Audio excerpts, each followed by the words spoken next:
بسم الله الرحمن الرحيم. أيها المشاهدون الكرام، في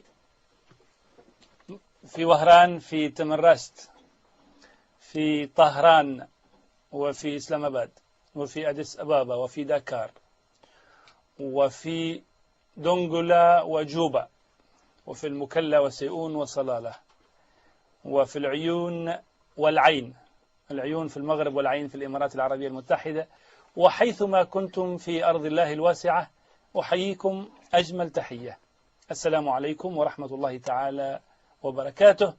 هذه حلقة جديدة في برنامج الحوار الصريح، موضوعها كما هو موضوع الحلقات الماضية هذا الأسبوع عن الإمام جعفر الصادق، سيرته وتراثه العلمي، وهي على ما النهج أو الترتيب والتبويب الذي عرضناه بالأمس واتفقنا عليه بعد عرض أولي لمجموعة من المعطيات والمعلومات عن الإمام جعفر الصادق. ركزنا بعد ذلك على قضايا أو مسائل تحتاج إلى توضيحات ضافية، إلى معرفة الرأي الصحيح للإمام جعفر الصادق حولها بحسب المشاركين.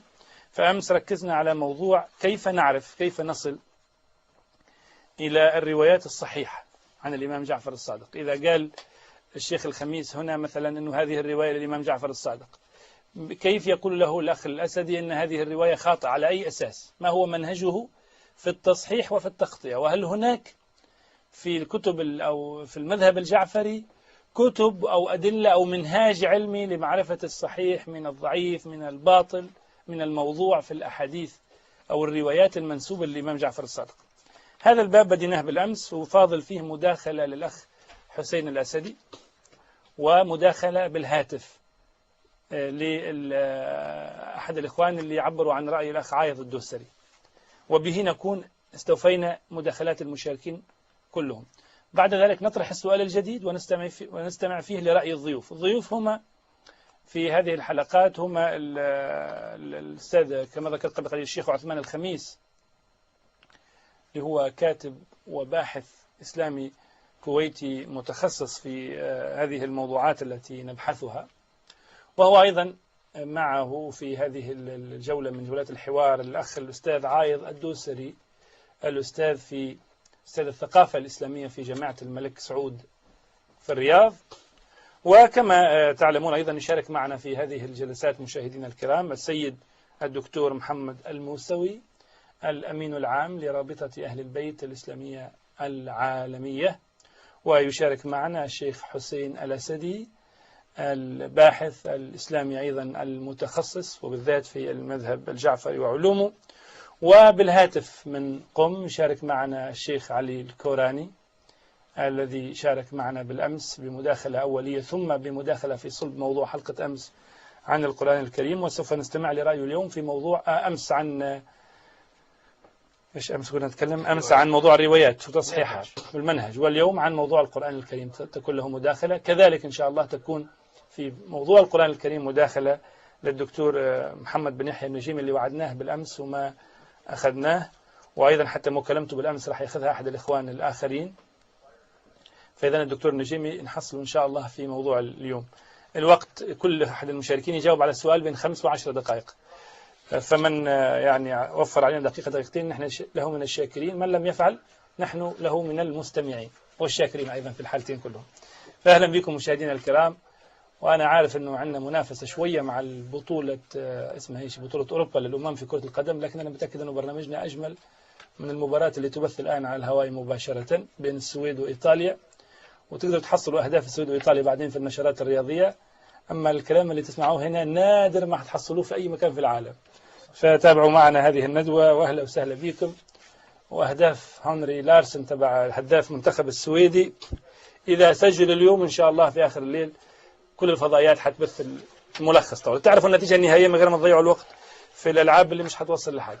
يلا خلينا في الندوة. إذا مرحب بكم جميعا، كل من اختار السهر معنا تحية حب وتقدير واعتزاز، وأهلا وسهلا بكم. إلى الموضوع. شيخ الأسدي كما تحب. أنا أمس عارفك أنك انتظرت معنا سهرة كاملة، وما بدي كل مرة زعلك والجماعة وأصحابك يقولوا تزعل في الأخ الأسدي. أبدأ بيك حتى ما تزعل مني كثير. تفضل. قبل لا أبدأ بسم الله الرحمن الرحيم. أمس وقع خطأ لعله بالتعريف. نعم. الدكتور الهاشمي قال أنه أنا أستاذ في الحوزة في النجف.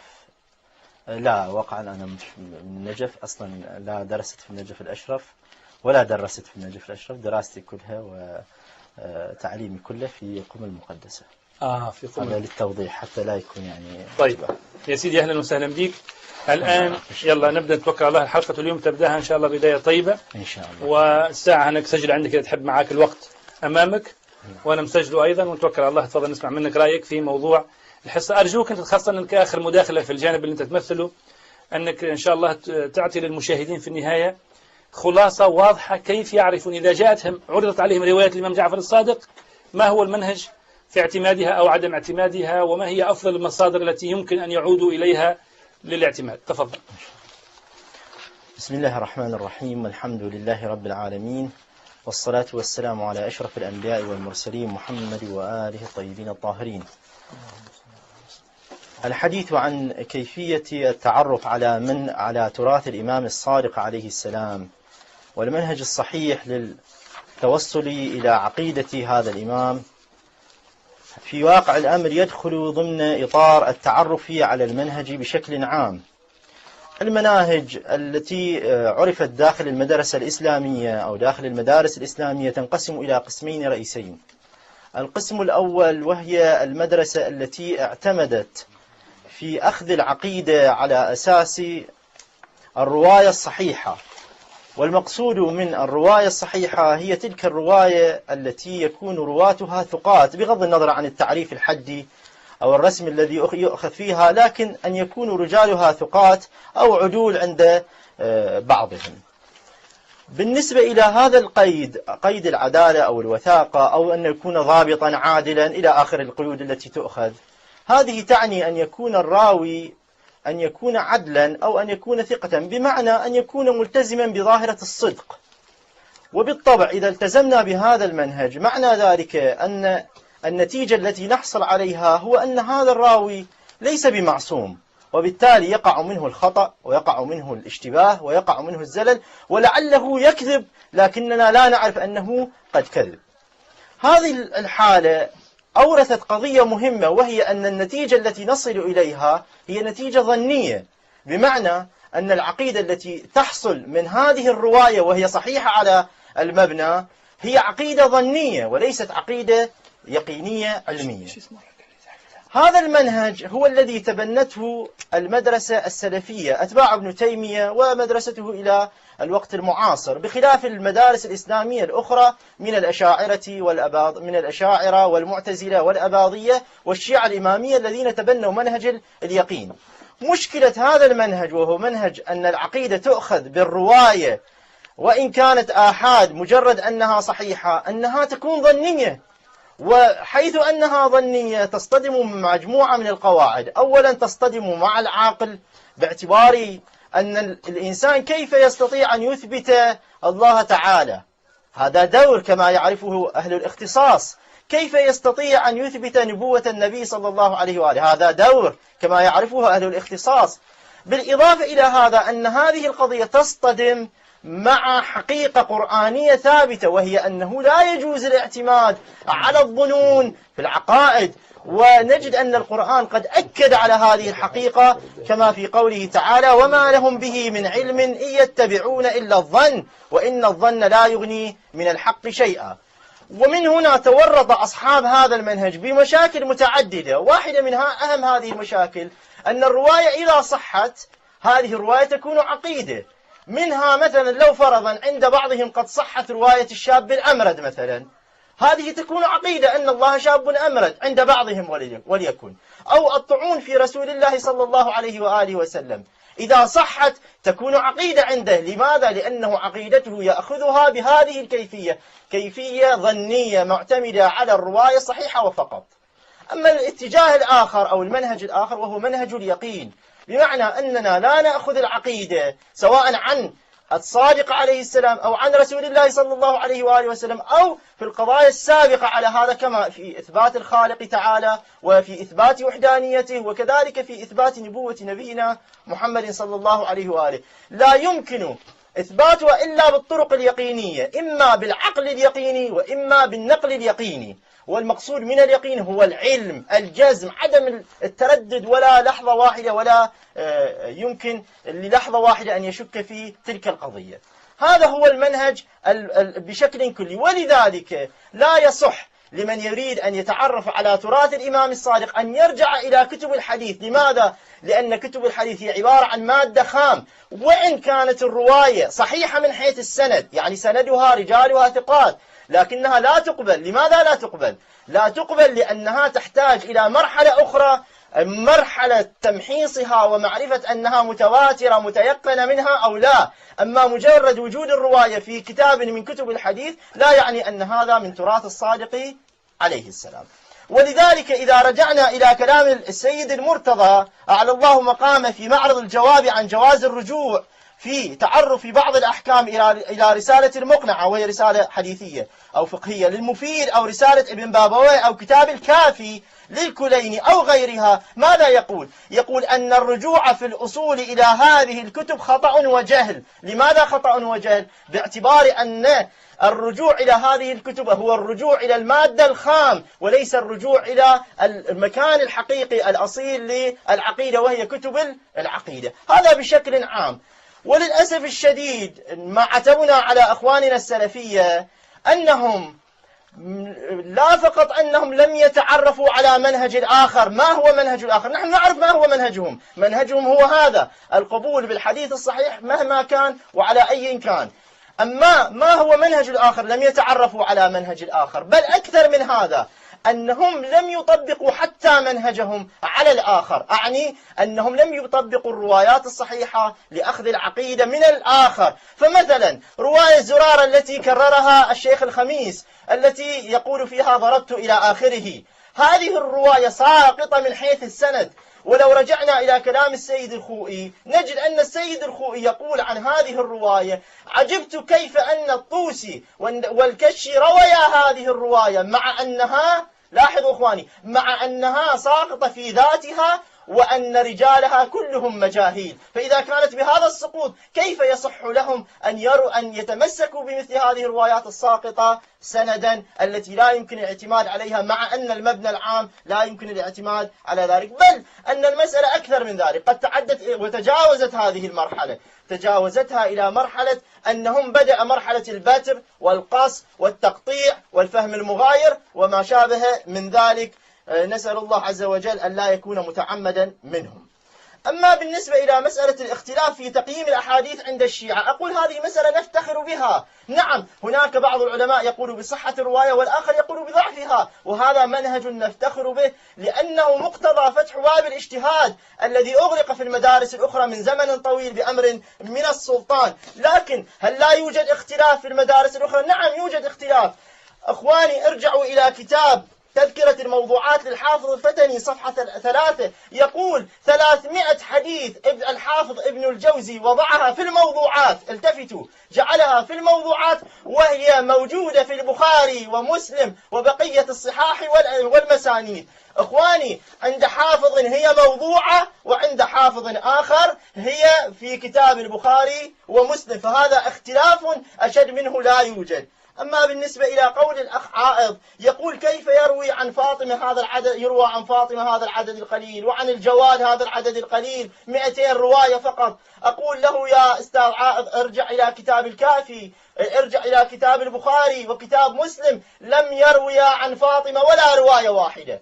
والأكثر من هذا أنهما لم يروي عن الحسن عليه السلام، والبخاري لم يروي عن الصادق عليه السلام. بينما عن من يروون عن الكذابين والوضاعين كما أشرنا إلى ابن أبي ويس سابقا، ويروون عن النواصب والخوارج. اقرأ ماذا يقولون. هذا رجل من رجالات البخاري، حريز بن عثمان الحمصي، قال ابن حبان كان يلعن عليا، اسمع أخي الكريم، كان يلعن عليا بالغداة 70 مرة وبالعشي 70 مرة، تهذيب التهذيب 1/467. وقال الذهبي وهو ناصبي الكاشف 1/169. وهناك كثر لا يمكن لا يسع المجال لذكرهم. عن هذا يروون ويتركون الصادق عليه السلام.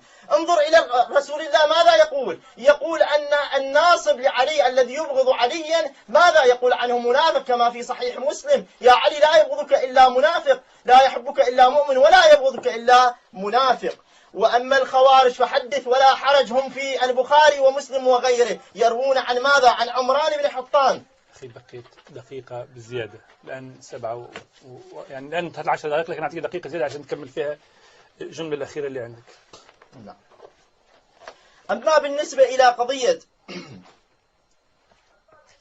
بالنسبة إلى الأخ عاض بالأمس أثار قضية، وهي أنه لماذا تؤلف الكتب التي تجرح مشاعر أهل السنة؟ حقيقة مسألة طيبة منه أن يقول كيف تؤلف الكتب التي تجرح مشاعر أهل السنة. أقول للأخ عاض: ما رأيه بمن يؤلف كما قرأنا سابقا وأقولها مكررا سليمان الجبهان الذي يطعن في دين الإمام الصادق، ويقول عن الصادق عليه السلام أنه يدعم المنظمات التخريبية، ويقول عنه أنه يأخذ المال الحرام، ويقول عنه قولا يلزم منه كفر الصادق عليه السلام. تعرف سليمان الجبهان؟ سليمان الجبهان رجل ما زالت لا أرجوك يا خالد، ما زالت أنت لا تأخذ علي الوقت، لأن نحن في الوقت الإضافي وانتهى، فلذلك ما شكرا يا أخي. ممكن شكرا أخي الأسدي. أخي الأسدي هذا كل زي الإخوان، أنا زدتك دقيقة. بارك الله فيك على مشاركتك معنا. والآن مشاهدي الكرام نأخذ المداخلة الأخيرة في هذا الموضوع، وقد استمعتم وصبرتم معنا على آراء هؤلاء الإخوان المحترمين المبجلين الباحثين من قم من هنا في الاستوديو. الآن الأخ الأستاذ بندر الشويقي هو أيضا أستاذ في الثقافة الإسلامية، أليس كذلك يا أخي عايض؟ اختصاصه في الثقافة الإسلامية، انضم إلينا من الرياض ويأخذ مداخلة إذن بالهاتف، وبها يعتدل الميزان في موضوع الوقت، وننهي بها هذا الجانب ونمر على اتفاقنا قبل ما نبدأ البرنامج إلى سؤالنا الجديد. تفضل يا أخ بندر الشويقي، الكلمة لك. السلام عليكم ورحمة الله وعليكم وبركاته. السلام ورحمة الله وبركاته. أقول بداية لا شك أن مسألة فحص المرويات المنسوبة لجعفر الصادق رضي الله تعالى عنه هي الأصل الذي ينبغي أن يبنى عليه هذا الحوار بأجمعه، فالخلاف فيما بعده كله مبني على هذه المسألة، ما دام الجميع يتفقون على جلالة جعفر الصادق رحمة الله تعالى عليه. تراث جعفر الصادق موجود في نوعين من المصادر كما هو معلوم وظاهر، مصادر سنية ومصادر جعفرية. المصادر السنية من البداية أنا أقول والإخوة جميعا يوافقون على هذا، الموجود فيها من كلام جعفر أقوال وروايات مفرقة، ولا يوجد فقه كامل ومدون لجعفر الصادق رحمة الله تعالى عليه، وهذا نتيجة طبيعية بسبب أن أهل السنة لهم نظرة هي في نظري معتدلة، يرون فيها أن جعفر كلامه ليس حجة في الدين، وليس قوله قول أبيه وقول أبيه قول جده وقول جده قول النبي صلى الله عليه وسلم وقول النبي صلى الله عليه وسلم هو قول الله. ولو اعتقدوا هذا لجمعوا كلام جعفر ولما حصوه وبينوا ما ثبت عنه وما كذب عليه، لكنهم لا يعتقدون هذا، بل يرونه إماما عالما مجتهدا ليس بالمعصوم، قوله يقبل الخطأ والصواب. بالتالي لم يكن لأهل السنة همة في جمع كل شاردة وواردة يقولها جعفر رضي الله تعالى عنه، بل كان همهم جمع أحاديث من يعتقدون عصمته وهو النبي صلى الله عليه وسلم. فهل في هذا ما يدل على عدم احترامهم لجعفر وتقديره؟ هذا أبو بكر الصديق، وهذا عمر، وهذا عثمان، وهذا سعيد بن المسيب، وهذا الحسن البصري، وهذا ابن أبي ليلى والزهري والليث بن سعد، وإما كفر لا يختلف أهل السنة في جلالتهم وإمامتهم، ومع ذلك لا يوجد لهم فقه كامل مدون، بل توجد عنهم روايات مفرقة منقولة في مسائل مختلفة. فقط الأئمة الأربعة أبو حنيفة ومالك والشافعي وأحمد تهيأ لهم تلاميذ نشروا وتتبعوا أقوالهم وفقههم، ولا يعني هذا أن أهل السنة ليس لهم أئمة إلا هؤلاء، هذا كلام لا يقوله إلا من لا يعرف تاريخ أهل السنة. هذا بالنسبة للمصادر السنية. أما بالنسبة للنوع الثاني وهي المصادر الشيعية التي تروي تراث جعفر، فأول ما يلحظه الناظر في هذه المصادر تضخم هذا التراث واختلاط الروايات وكثرة التناقضات فيه واختلاط ما يصح مع ما لا يصح. وهذا كلام لا أقوله اتهاما ودعوة، بل هو كلام الشيعة أنفسهم من الأئمة مذهب الجعفري. وقد سمعنا الشيخ الموسوي ليلة البارحة يقرر وجود أباطيل في مرويات جعفر كما هو الحال بالنسبة لأحاديث النبي صلى الله عليه وسلم. فبالتالي تراث جعفر بحاجة إلى إعادة فحص وغربلة لإخراج تلك الشنائع والأباطيل المنسوبة لجعفر رضي الله تعالى عنه. هذه الدعوة التي أطلقها الشيخ الموسوي هي مقتضى العقل والشرع، فلا بد من غربلة هذا التراث المنسوب إلى جعفر. لكن أين تكمن الإشكالية التي يطرحها الشيخ عثمان والشيخ عايض في مثل هذا اللقاء؟ الإشكالية تكمن أنه لا توجد منهجية واضحة معتمدة يمكن البناء عليها والقيام بعملية فحص تراث جعفر اعتمادا على هذه الآلية. الشيخ الموسوي مثلا ذكر أن المنهجية تقتضي اعتماد ما يرويه الثقات، وقد جربنا هذا، فقيل لنا أنتم تنسبون لجعفر وتنسبون للإمامية ما هم براء منه، روايات يرويها الثقات عن جعفر في أقوال شنيعة نحن نبرئه منها، لكن الإشكالية أنها يرويها ثقات بل بعضهم متفق على توثيقه في كتب الإمامية. هنا يكمن الإشكال وهنا يكمن الاعتراض، فنحن لا ننسب إلى جعفر تحريف القرآن بل نجله على ذلك، نجله عن ذلك، وما طرحنا هذه المسائل إلا من أجل طرح من أجل وضع هذه الروايات على المحك وعلى مقام الفحص. رواية جعفر التي رواها الثقات إذا اعتمدناها فسوف ننسب لها تحريف القرآن وننسب لها ادعاء، ننسب لها غير ذلك من الأباطيل. فالرواة الموثقون وقع منهم ما يجعل الباحث لا يطمئن لسائر مروياتهم الأخرى. لذلك مسألة أن المعرفة روايات جعفر تعتمد على النظر في السند ومعرفة الثقات هذه لا تحل الإشكالية، لا بد من النظر حتى في هؤلاء الثقات وحتى ما يجمع على ثقتهم بعد وجود مثل تلك الأكاذيب والأباطيل في مروياتهم. علاوة على هذا أن توثيق الرواة وتضعيفهم مسألة مضطربة حتى في المصادر، فالراوي الواحد يوثق في موضع ويكذب ويلعن في موضع آخر. والشيخ الكوراني يرى أن السبب في ذلك يعود إلى التقية التي اضطر إليها الأئمة، وأن الإمام جعفر قد يلعن الراوي الثقة حماية له من السلطات. هذا الكلام لو سلم بصحته فسوف يورد إشكالية أخرى. معنى هذا أننا لن نعتمد على أي جرح ينقل لنا عن جعفر، الاحتمال أن يكون تقية أيضا. كل كلام لجعفر في جرح الرواة سيرد عليه هذا الاحتمال، فليس هناك أي جرح لجعفر يمكن اعتماده، بل حتى توثيقات جعفر يحتمل أن تكون تقية، وحتى غير جعفر من علماء الشيعة يمكن أن يكون أقوالهم في جرح فلان وفلان من باب التقية. فإذا أخذنا بهذا المبدأ وكان احتمال أن يكون الكلام تقية فمعنى هذا أن كل جرح سيسقط لأن الاحتمال وارد عليه. هذه مسألة. المسألة الأخرى، الشيخ الكوراني وفقه الله لهداه ذكر أن لتمييز مرويات جعفر طريقين اثنين. قال الطريق الأول اعتماد رواية الثقات، والطريق الثاني حصول الثقة بصدور الرواية عن المعصوم حتى وإن لم يكن راويها ثقة. بالنسبة للرواية الطريق الأول تكلمنا عنه اعتماد رواية الثقات وبينا ما فيه من إشكال. أما بالنسبة للطريق الثاني وهو أنه إذا حصل للعالم المجتهد ثقة بصدور الرواية عن المعصوم جاز له أن يحكم بصحتها. هذا الكلام فيه إشكالية كبرى أكبر من الإشكالية الموجودة في الطريق الأول. فما معنى أن يحكم بالرواية بمجرد حصول ثقة عنده؟ هذه الثقة بأي شيء تحصل؟ وما حدها؟ وكيف يمكن أن تضبط؟ وإذا حصل ثقة لعالم بصحة رواية إسنادها كذبة، وعالم آخر لم تحصل له هذه الثقة، ثم جاء مجتهد بعدهم وأراد أن يرجح بينهم، فما الحجة عند هذا وما الحجة عند هذا؟ وهل هذه قضية ذوق ووجد؟ هذه فيها إشكالية كبرى. من المعلوم بداهة أن النقل إثبات قول لفلان مبناه على الإسناد، مبنى إثباته. النفي قد ينفى بناء على قرائن أخرى، لكن لا يمكن إثبات مقولة لأي شخص من الأشخاص حتى لو كانت المقولة سليمة وموافقة للقرآن وموافقة للسنة، لا يمكن أن تثبت لهذا القائل إلا بموجب سند صحيح. وجدنا علماء مثلا حصلت عندهم وثوق بصدور مرويات في تحريف القرآن، ونقل عثمان الخميس أمثلة على هذا الشيخ عثمان وفقه الله، فحصلت عندهم هذه الثقة بصدور هذه المرويات، فكيف ينكر عليهم؟ هل يمكن لأحد أن ينكر عليهم إذا قالوا حصل عندنا ثقة بصدور هذه المرويات عن المعصوم؟ بل وجد علماء حصل عندهم ثقة بأن العصمة انتهت عند موسى الكاظم وانتهت وليس بعده أئمة معصومين، فهؤلاء حصلت عندهم ثقة بصدور هذه المرويات، فكيف يلامون ما دامت الآلية غائبة؟ كذلك وجد علماء حصل لهم ثقة بمرويات تقرر إمامة إسماعيل بن جعفر وليس موسى بن جعفر، ونشأ على هذا بناء على هذا مذهب آخر. فكيف يمكن النقاش هؤلاء والبحث معهم إذا كانت القضية قضية اطمئنان ووثوق ليس له ضابط وليس له حد لهذا الوثوق المبهم. الشيخ الكوراني يعني خاصة إذا تذكرنا أن هناك كتب بأكملها تنسب للأئمة، ويختلف الإمامية في صحتها.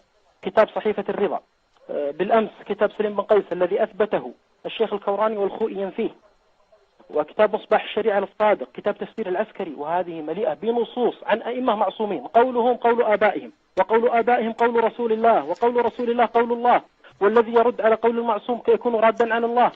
ثم بعد ذلك يكون هذا التباين العظيم في إثبات مثل هذه الكتب عن الأئمة، والمرجع حصول الثقة وحصول الثقة بصدور هذه المرويات عن المعصومين من غير ضابط يحد هذه الثقة. حتى أفهم لماذا الكوراني يؤكد على قضية أن حصول الثقة بصدور المرويات يكفي، رجعت لبعض مؤلفاته لأبحث عن تطبيق لهذه القاعدة التي قاعدها. وجدته في كتاب له اسمه تدوين القرآن، ذكر رواية فيها أن عمر بن الخطاب رضي الله عنه كان على عهد النبي صلى الله عليه وسلم يتتلمذ على اليهود. ذكر هذه الرواية ونسبها إلى كنز العمال، وذكر أن صاحب كنز العمال ذكر أنها مرسلة بمعنى أنها لا تصح. فانظروا ماذا علق، قال: ينبغي هنا أن نشير إلى أن ضعف السند في بعض الأحيان لا يضر بالاطمئنان بالرواية، فعندما لا يكون للرواة ولا لجوهم العام الذي هو جو السلطة وجو المعارضة غرض في جعل الرواية، أو لا يستطيع الرواة أن يجعلوا الرواية حتى لو أرادوا ذلك، وتكون القرائن من أحاديث أخرى أو من التاريخ تؤيد ذلك، فإن ذلك يدل على أن الرواية لم تولد من فراغ. فإذا بناء على خلفية ذهنية معينة، بناء على تصورات مسبقة، بناء على تصور معين بناء على تصور معين ما كان عليه عمر بن الخطاب. أخبندر دقيقة واحدة لو سمحت. تفضل. دقيقة واحدة فضلك. طيب معي. أقول هذا المنهج طبقه الآن الشيخ الكوراني، وسيأتي من يطبقها على غير عمر، وسيأتي من يطبقها على آخرين، والقضية قضية حصول اطمئنان وصدور، وبعد هذا تغيب المنهجية العلمية. من أمثلة التضارب والاضطراب في قضية الرواية، الشيخ الكوراني ذكر بالأمس أن رواية الكافر مقبولة. الشهيد الثاني ينقل في كتابه الدراية الاتفاق على أن رواية الكافر لا تقبل. الكوراني يحتج بقبول خبر الكافر في الطب، وهذا من القياس، والكوراني يعلم ما يقوله الأئمة في ذم القياس من جهة. ثانيا وفوق هذا كله، إذا كان الكوراني يقبل رواية الكافر، لماذا يقولون لا نقبل إلا ما يرويه المعصومون عن النبي صلى الله عليه وسلم؟ أين رواية سائر الصحابة؟ هل هم شر من الكفار؟ لماذا لا تعتمد رواياتهم إذا كانت روايات الكفار الأصليين مقبولة وتعتمد الشرع؟ الشيخ الأسدي أيضا بالبارحة أو قبل البارحة لما سئل عن مصدر موثق لما ينسب لجعفر، ذكر كتابين اثنين. آخر جملة يا أخي الكريم، ما عاد. نعم ذكر كتابين اثنين. أخي ووعد بأن يأتي بهما، وأقول لعله نسي. رجعت لهذين الكتابين. طيب شكرا. لم أجد فيهما نقلا عن جعفر الصادق، اللهم أحدهما فيه قرابة 10 أو 15 نصا منسوبة لجعفر، والبقية كلام في تقرير عقيدة الإمامية ليس فيها نقل عن جعفر الصادق. شكرا أخي بندر، شكرا جزيلا لك. أخي بندر انتهى وقتك وأنت تعرف الوقت وأحكامه في هذا البرنامج. أشكرك على مساهمتك. مشاهدي الكرام، حاولنا إذن أن نعرف إجابات الشيخ عثمان الخميس والأخ عايض الدوسري والسيد محمد الموسوي والأخ الشيخ حسين الأسدي والشيخ علي الكوراني والأخ بندر الشويقي في كيفية التعرف على أو كيفية الوصول إلى التأكد من صحة نسبة الروايات المروية عن الإمام جعفر الصادق. حصلتم مجموعة من العلوم والآراء والمعارف. الأمر تو متروك لكم أنتم أيضا تكملوا إن شاء الله إذا مهتمين بالموضوع، تبحثوا فيه شوية وتقرأوا فيه مزيد من الكتب، وإذا ربنا يسر ولقينا وقت وفرصة أخرى ربما نعود له بتوسع. بهذا ننهي الآن هذا المحور وننتقل إلى المحور الثاني الذي اتفقنا فيه بالأمس، وهو ما هو القول الصحيح، ما هو القول الصحيح الثابت المعتمد لدى المشاركين، أقول لدى المشاركين هنا حسب دراساتهم وعلومهم وما اطلعوا عليه من كتب ومن مراجع، ما هو القول الصحيح للإمام جعفر الصادق في القرآن الكريم. الآن نبدأ في البرنامج. احنا نحب أن يكون النقاش كله بشفافية كاملة على غير العادة في البرامج. هذا كل شيء على عينك يا تاجر زي ما يقول المصريين، حتى تكون الأمور واضحة. فمن من الإخوان يحب يتطوع يبدأ بالإجابة؟ احنا بدأنا. نعم احنا بدأنا. أيوة. فاليوم الأخوة انتم ختمتوا أيضا أمس. ما في إشكال. طيب واحد يبدأ واحد يختم. ما في إشكال، حسب الترتيب اللي يوصل واحنا.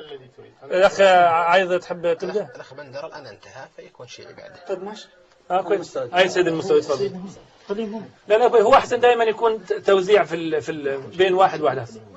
يا أخي لا سيدي ما يصيرش، لما يكون واحد مع واحد دائما أحسن كذا، ما في حاجة، ما مشكلة. تفضل سيد موسى. بسم الله الرحمن الرحيم.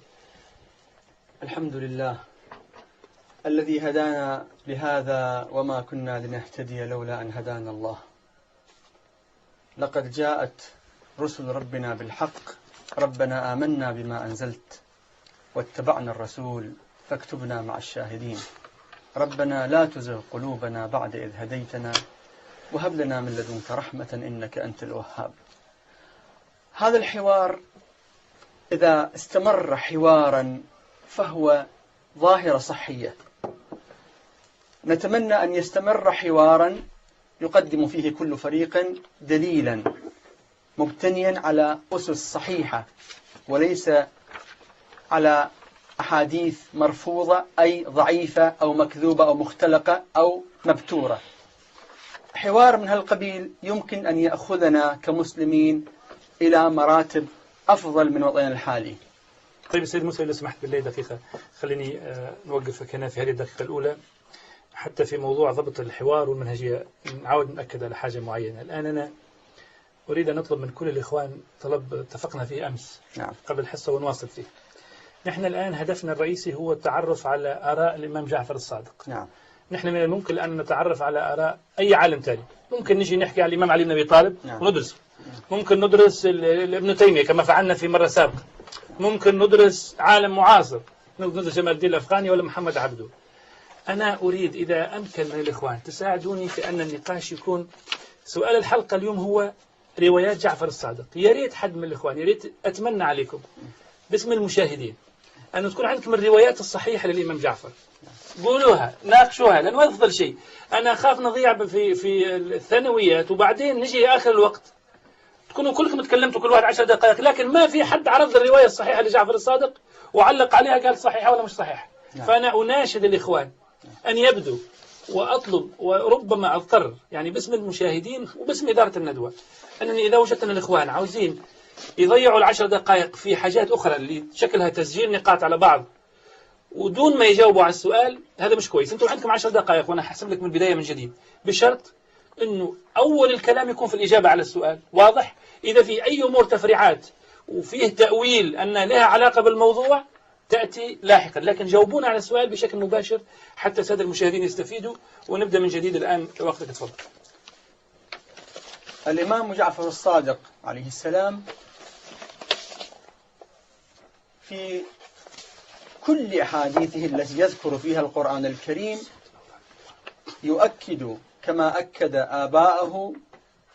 آباءه الطاهرون وأكد أبناؤه الطيبون على أن القرآن الكريم لا يأتيه الباطل من بين يديه ولا من خلفه، ولا يمكن أن يطرأ عليه لا زيادة ولا نقصان. وهنا أنقل بعض النصوص حول إثبات عقيدة كل أتباع الإمام جعفر الصادق التي أخذوها من أحاديثه، وهي أحاديث النبي صلى الله عليه وسلم. الشيخ الصدوق يقول: اعتقادنا أن القرآن الذي أنزله الله على نبيه محمد صلى الله عليه وآله وسلم هو ما بين الدفتين، وهو ما في أيدي الناس، ليس بأكثر من ذلك. الشيخ المفيد أيضا ينقل نفس الاعتقاد، وهو سلامة القرآن من أي زيادة أو نقصان. الشريف المرتضى ينقل نفس الاعتقاد، وهو سلامة القرآن والقول بسلامته ونفي التحريف مطلقا عنه، إلا من يحاول أن يأخذ معاني خلاف نص القرآن هذا أمر آخر، أما التحريف في نص الكتاب فهو أمر مستحيل.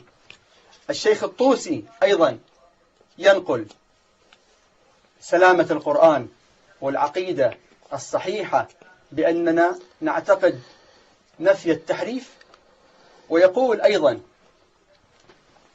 روي عن النبي صلى الله عليه وآله وسلم فيما لا يمكن أن يدفع هذه الرواية أحد، قوله: إني مخلف فيكم الثقلين ما إن تمسكتم بهما لن تضلوا كتاب الله وعترتي أهل بيتي وإنهما لن يفترقا حتى يردا علي الحوض. يقول الشيخ الطوسي: وهذا يدل على موجود في كل عصر، لأنه لا يجوز أن يأمر النبي بالتمسك بما لا نقدر على التمسك به، كما أن أهل البيت عليهم السلام ومن يجب اتباع قوله حاصل في كل وقت. هذا استدلال الشيخ الطوسي على سلامة القرآن من التحريف.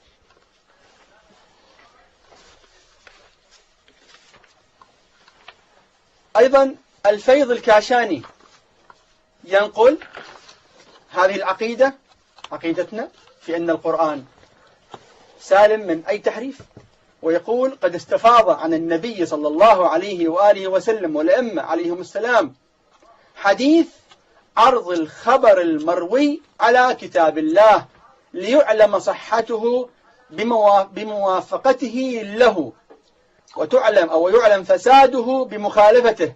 فإذا كان القرآن الذي بأيدينا محرفا فما فائدة العرض، مع أن خبر التحريف مخالف لكتاب الله مكذب له، فيجب رده والحكم بفساده. إذن هذا أيضا رأي من آراء أو قول من أقوال كبار من حمل فقه الصادق وأحاديث الصادق عليه السلام. الشيخ جعفر صاحب الكتاب المشهور بكشف الغطاء يقول أيضا: لا ريب أن القرآن الكريم محفوظ من النقصان بحفظ الملك الديان، كما دل عليه صريح القرآن وإجماع العلماء في جميع الأزمان، ولا عبرة بالنادر. الأشتياني أيضا يقول: المشهور بين المجتهدين والأصوليين بل أكثر المحدثين عدم قول أو عدم وقوع التغيير مطلقا، بل ادعى غير واحد الإجماع على عدم وقوع التغيير أو التحريف. العلامة السيد محسن الأمين يقول: ولا يقول أحد من الإمامية لا قديما ولا حديثا أن القرآن مزيد فيه. وهكذا القائمة طويلة. هل في أي شيء عن الإمام جعفر الصادق مباشرة؟ كلها. أو هل هؤلاء من العلماء من رد الرواية التي قيل إنه رواها أو قالها أنه في تحريف أو نقصان؟ أم كذبوا رواتها، ولا حتى الناس يعرفوا ما دام المسألة طرحت؟ العلماء ناقشوا كل الروايات فكشفوا ما هو ضعيف ومكذوب منها، وكشفوا أن بعض الروايات ناظرة إلى تحريف المعنى وليس تحريف النص، كأن يأتي رجل يقول أن الإسلام يجيز 9 نساء بدعوى بعد دعواه ادعاه بأنه مثنى وثلاث ورباع، مثنى وثلاث ورباع كما قال قائل منحرف، فهذا تحريف للمعنى، هذا أمر حصل ويحصل. أما النص فسالم من التحريف بأدلة أحاديث الصادق عليه السلام الذي يأمر الناس في كل حادث بقراءة القرآن. القرآن الذي يقرأه يأمر بقراءته هو هذا القرآن. الآيات اللي كان الإمام يقرأها هو في كل الروايات المروية عنه نفس الآيات. لم يحصل أي دليل، بل الدليل قاطع على أن القرآن سالم من الزيادة والنقصان في كل ما ورد عن الصادق عليه السلام وكل ما ورد عن الأئمة عليهم السلام لكن القول بالتحريف أيها الإخوة لكي يكون صرحاء جدا، القول بالتحريف ليس قولا نتراشق به. إذا ذهبت إلى بعض كتب مشهورة، بعض الكتب المشهورة بين المسلمين، تجد أن مثلا هناك من يقول بأن القرآن الكريم كان من كذا وكذا، يعني أن القرآن الآن الموجود اللي هو أقل مما يدعيه القائل هو غير القرآن الأصيل. وهناك أحاديث مذكورة أذكر منها بعض الأحاديث لكي أنبه إخوتي أهل العلم إلى ضرورة أن نرفض كل الروايات التي تمس كرامة القرآن، والتي نحن نعتقد جميعا، نحن كل أتباع أهل البيت نعتقد أن كل رواية تمس سلامة القرآن هي مرفوضة، لأنها تعارض القرآن الكريم الذي قال الله تعالى فيه لا يأتيه الباطل من بين يديه ولا من خلفه. بسم الله الرحمن الرحيم. هنا رواية مشهورة جدا في الكتب يذكرها البخاري في صحيحه. البخاري في صحيحه في المجلد 8 صفحة 26 كتاب الفرائض يقول، ينقلها عن عمر بن الخطاب أنه جلس على المنبر إلى أن يقول إن الله بعث محمدا بالحق وأنزل عليه الكتاب، فكان مما أنزل الله آية الرجم فقرأناها وعقلناها ووعيناها، فإذا رجم رسول الله ورجمنا بعده، فأخشى إن طال بالناس زمان أن يقول قائل والله ما نجد آية الرجم في كتاب الله فيظل بترك فريضة أنزلها الله، ثم إنا كنا نقرأ فيما نقرأ من كتاب الله أن لا ترغبوا عن آبائكم ألا فإنه كفر بكم أن ترغبوا عن آبائكم. هذا في البخاري، يعني أن هناك آيات كانت تقرأ في زمن النبي الآن غير موجودة. هذا التحريف يعني، وهذا قول نحن نرفضه جملة وتفصيلا أيضا باقي دقيقة بعد النظام الجديد باقي دقيقة. أيضا كذلك تجد في السيوطي يذكر يقول عن كتاب المصاحف عن الليث بن سعد، يقول أول من جمع القرآن أبو بكر وكتبه زيد، وإن عمر أتى بآية الرجم فلم يكتبها لأنه كان وحده.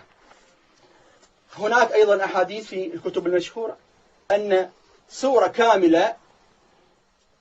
كاملة كانت في القرآن الكريم ووضعتها آخر الوقت، فكمل الجملة اللي أنت فيها. الجملة هي هاي بسم الله الرحمن الرحيم. هذه الجملة تقول أن في مسند عمر رضي الله عنه في كنز العمال، هذا نص العبارة في كنز العمال من مسند عمر عن حذيفة قال لي عمر بن الخطاب كم تعدون سورة الأحزاب؟ قلت 2 أو 73. قال إن كانت لتقارب سورة البقرة وإن فيها لآية الرجم. هذه في المجلد 2 صفحة 480. فإذا الخلاصة بكلمتين، هذه الروايات الشاذة المنكرة المرفوضة موجودة في كتب الفريقين، ولعلها موجودة في الكتب 6 أكثر من الكتب الشاذة عندنا، لكننا ينبغي أن نتفق على رفضها، لا أن نتراشق أنكم تقولون بذلك، ما دمنا نوقن كما قال أمس الأخ عايض أو الأمس أنه لم يجد في بيوت الشيعة إلا القرآن المطبوع والذي يقرأه كل المسلمين. نحن ينبغي أن نقطع دابر هذه الفرية، فإذا أردت أن تقطع دابرها ينبغي أن تقول القرآن محفوظ، وكل هذه الروايات الموجودة في الكتب 6 أولا وفي كتب شاذة عندنا أيضا ثانيا، كلها إذا كانت تعني التحريف اللفظي فهي مرفوضة جملة وتفصيلا. من يريد أن يتهمنا ينبغي أن يرفع من كتب الصحاح والكتب 6 كل هذه الروايات التي تزعم باطلا بأن القرآن قد لا سمح الله حرف. شكرا دكتور محمد الموسوي. طبعا هذه المداخلة انتهت بالنداء بتحدي بروح إيجابية أن تعالوا إلى كلمة سواء أيها المسلمون كافة مهما كانت مذاهبكم، فنقطع دابر الأقوال التي تقول بالتحريف أينما وجدت، ونتفق جميعا ويكون هذا هو الرأي لعموم المسلمين أننا متفقون على المصحف الشريف بين في الكتاب المطبوع الآن، وحتى على كما ذكرت أنت المصحف المطبوع في مجمع الملك فهد في المدينة المنورة. فما هو جوابك أخ عايض الدوسري على السؤال بشكل عام وعلى التحدي هذا الإيجابي الذي ختم به السيد محمد الموسوي كلامه؟ بسم الله الرحمن الرحيم، الحمد لله رب العالمين، والصلاة والسلام على سيد الأنبياء والمرسلين نبينا محمد عليه وعلى آله أفضل الصلاة وأتم التسليم. اللهم اجمع أمة محمد صلى الله عليه وسلم في آخرها كما جمعتها في أولها. أولا نؤكد أول نقطة أن آل البيت رضوان الله عليهم ومنهم جعفر بريئون جدا من قضية تحريف القرآن، ونحن إنما وجدنا هنا نحن الأربعة لتبرئة آل البيت وعلى رأسهم جعفر الصادق رضي الله عنه من تهمة التحريف. الأستاذ الدكتور محمد الموسوي تكلم في 10 دقائق وكان الموضوع عن جعفر الصادق ولم يذكر ولا رواية عن جعفر الصادق تنفي تحريف القرآن، وهذه رسالة أريدها أن تصل إلى المشاهد. ولا رواية ذكرها لا صحيحة ولا ضعيفة ينفي فيها جعفر الصادق قضية تحريف القرآن. القضية الأخرى أنه ذكر أن في صحيح البخاري آية الرجم، وأنا سأعذر الدكتور السيد الموسوي لأنه يبدو لا يفرق بين قضية التحريف وقضية النسخ. فقضية آية الرجم ذكر علماءه الكبار أنها نسخ، والله سبحانه وتعالى نص على حكم النسخ في القرآن. قال الله سبحانه وتعالى ما ننسخ من آية أو ننسها نأتي بخير منها. وقد ذكر قضية نسخ هذا النسخ أقره المفيد وقال اتفق العلماء على جواز نسخ التلاوة دون نسخ الحكم، أوائل المقالات صفحة 219. وقد نص على قضية نسخ آية الرجم المرتضى في كتاب الذريعة الجزء الأول صفحة 429. وذكر آية الرجم أيضا الكليني وصرح المجلسي بأن السند صحيح، وذكر الطوسي أيضا نفس الكلام، وذكر في مكان آخر نفس الكلام. ولو ذكرنا لكم جميع العلماء أيضا الشيخ أبو علي الفضل الطبرسي ذكر آية الرجم، والطوسي ذكرها، والحلي ذكرها، والكليني ذكرها، والمجلس ذكرها، وعلم الهدى السيد المرتضى ذكرها، والفقيه حمزة بن علي بن زهرة ذكر كل هذه قضية الرجم. وعلي أبو الفضل أيضا ذكره في موضع آخر، وجملة يعني كبيرة من علمائهم ذكروا أن هذه الآية كانت موجودة في القرآن ونسخت، وهو قبل قليل يقول إن هذا من التحريف الذي لا نرضاه. فهؤلاء جملة من علمائه يقرون بهذه الآية وأنها مما نسخ من القرآن، ثم هو يعتبرها إيش؟ تحريف، وأنا وعلمائه نعتبرها ماذا؟ نسخ تلاوة. نأتي الآن مما نسب إلى جعفر. برأ الله جعفر من قضية تحريف القرآن، والذي نفسي بيده يا أخوان والله أنني لا أريد إلا الخير، والدليل أنني ذكرت أنني في البيوت التي دخلت لبيوت الشيعة الكرام وجدت عندهم مصحف الذي طبعه الملك فهد حفظه الله وانتشر في البلاد الإسلامية، وكثير من البيوت التي دخلنا عليها وجدنا هذا الأمر. لكن في المقابل أيضا نريد تنقية تراث جعفر، ونريد رواية واحدة لجعفر صحيحة تنفي قضية تحريف القرآن، وكنا ننتظر من السيد أن يذكرها، لكن لعلنا ننتظر من حسين الأسدي أن يذكر هذه الرواية. قال جعفر الصادق فيما ينسب إليه، قال إن القرآن الذي جاء به جبريل عليه السلام إلى محمد 17,000 آية. قال المجلسي موثق، وفي بعض النسخ عن هشام بن سالم موضع هارون بن سالم. فالخبر يقول المجلسي قال فالخبر صحيح، ولا يخفى أن هذا الخبر وكثير من الأخبار الصحيحة صريحة في نقص القرآن وتغييره، وعندي أن الأخبار في هذا الباب متواترة المعنى، وطرح جميعها يوجب رفع الاعتماد عن الأخبار رأسا، بل ظني أن الأخبار في هذا الباب لا يقصر عن أخبار الإمامة، فكيف يثبتونها بالخبر؟ إذن قضية تحريف القرآن وتواتره وصحته نفس منزلة الإمامة عند إخوتنا عند هذا العالم أيوة. عند هذا العالم. أيوة. وحديث 17,000 آية القرآن ذكرنا أن رجاله كلهم ثقات كما نص على ذلك الخوئي. ننتقل للنقطة أيضا، ووثق هذا الخبر الجزائري.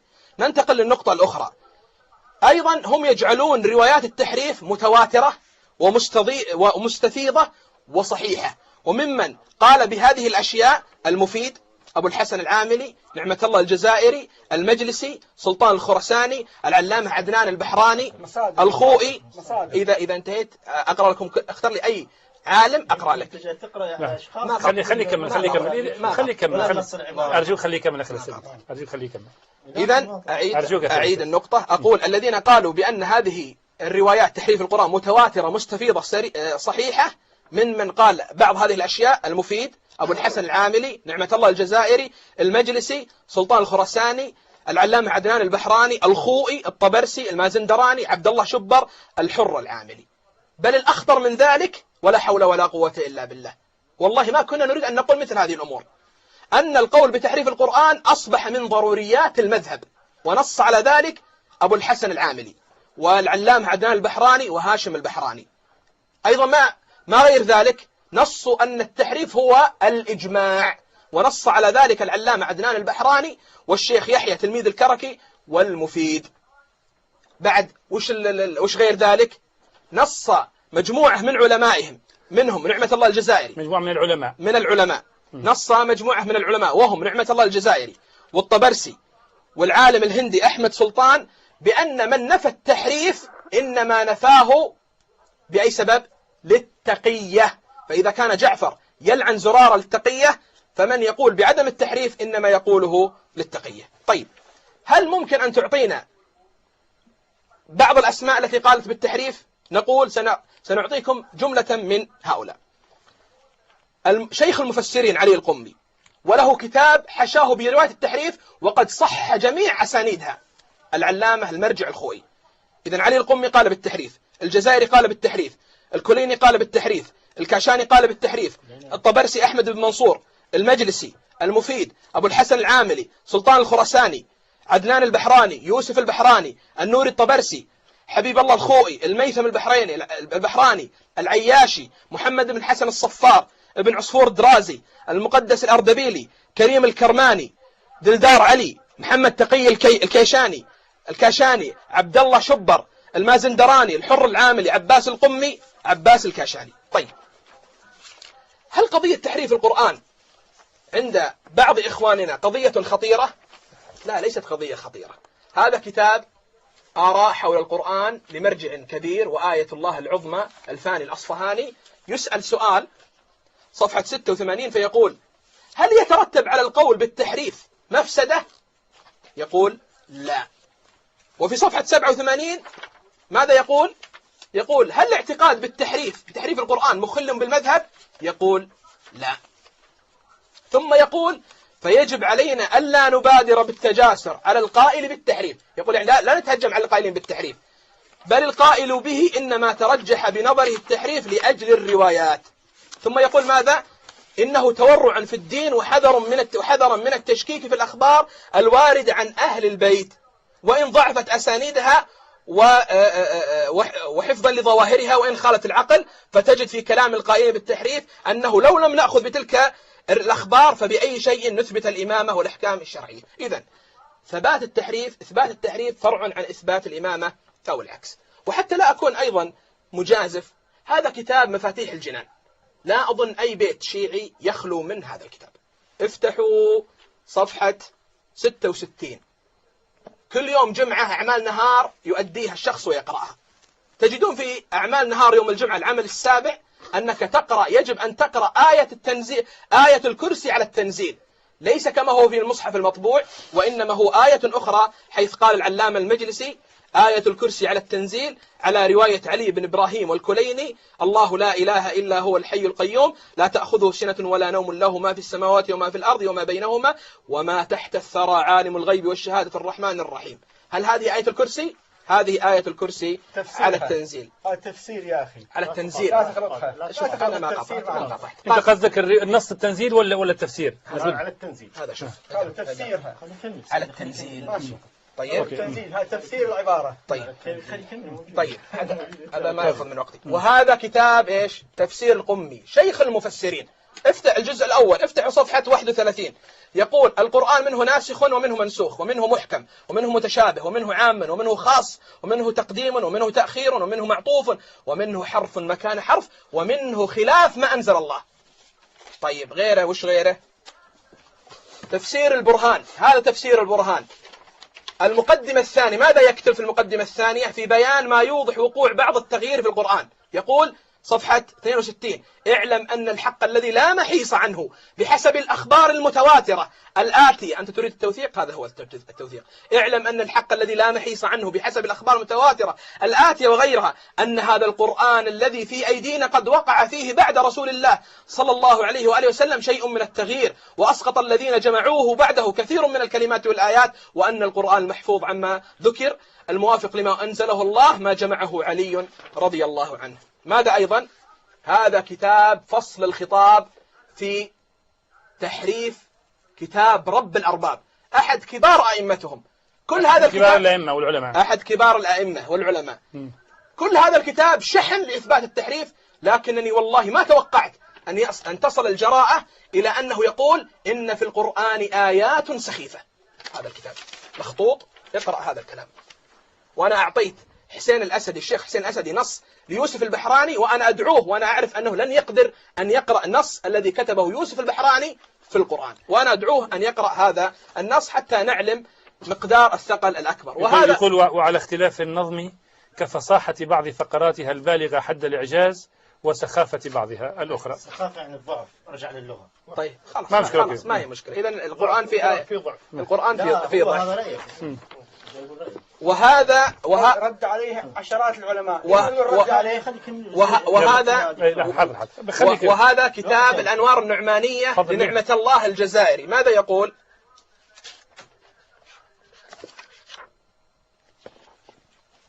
يقول إن تسليم تواترها عن الوحي الإلهي وكون الكل قد نزل به الروح الأمين.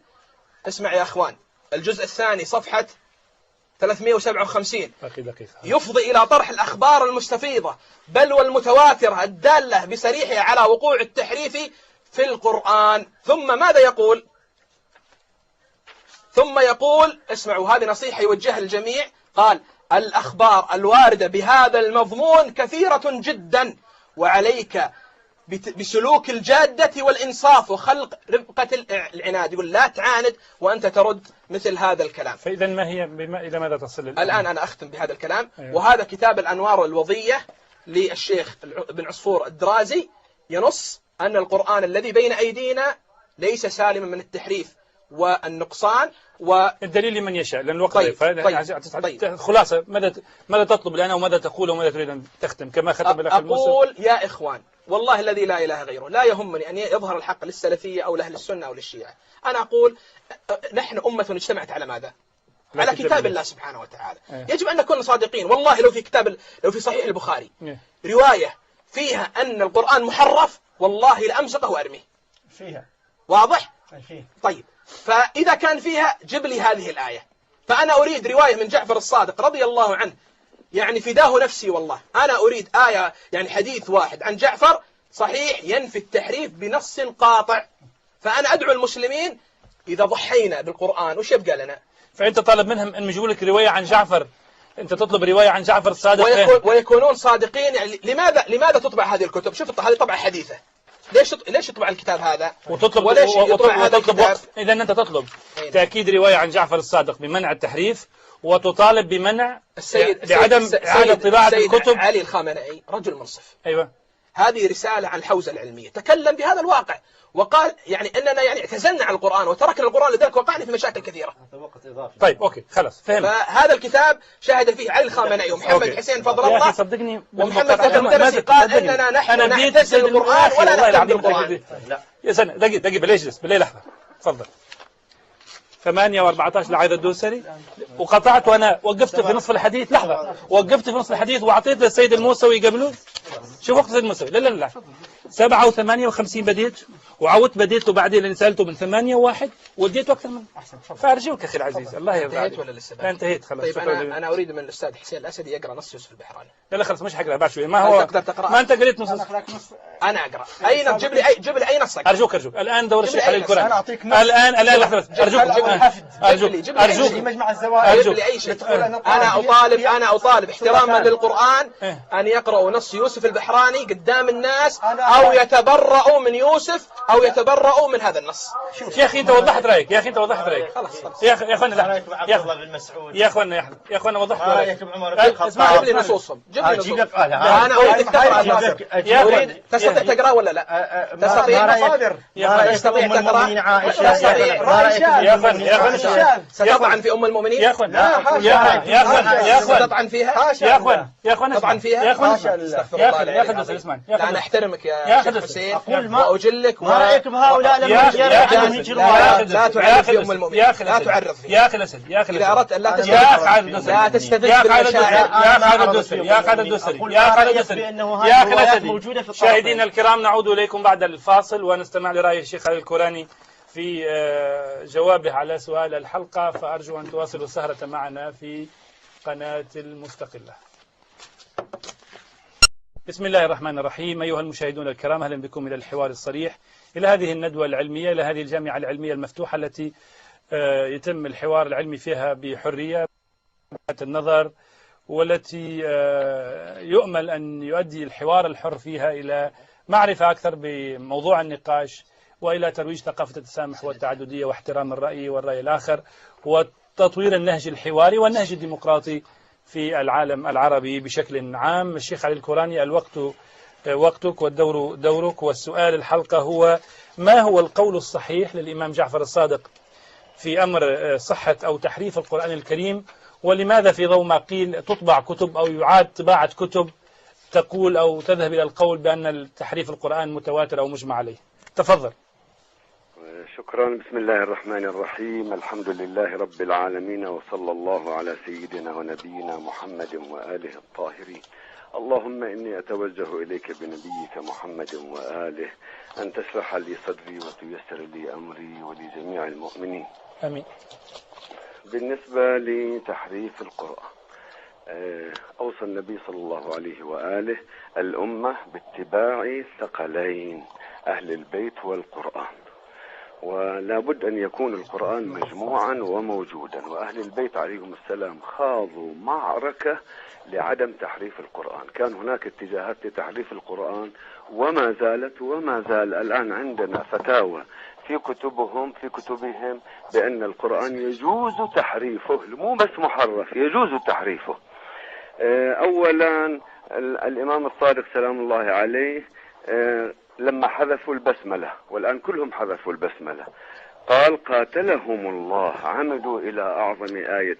تقولون كيف حذفوا البسملة والإمام الصادق وقف ضدها؟